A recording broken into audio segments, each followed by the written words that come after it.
Kasus anggota DPRD Kota Kupang, Nusa Tenggara Timur yang diduga terlantarkan keluarga jalani sidang vonis. Dalam sidang, Hakim Pengadilan Negeri Kupang memvonis bebas terdakwa lantaran tidak terbukti.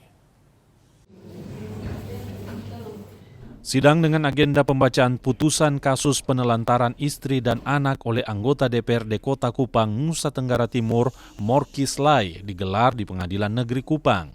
Sidang dihadiri ratusan keluarga terdakwa. Sebagian keluarga bahkan terpaksa mengikuti sidang dari luar ruangan.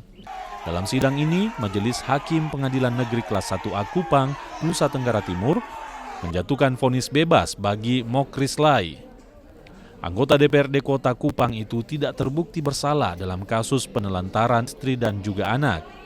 3 dakwaan jaksa penuntut umum tidak terbukti. Itu berupa pembebasan atau free spread.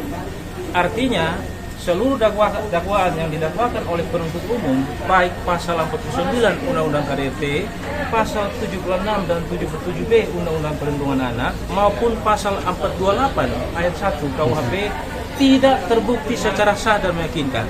Artinya, tindak pidana penelantaran yang selama ini dituduhkan kepada Pak Morkis itu tidak dapat dibuktikan oleh penuntut umum.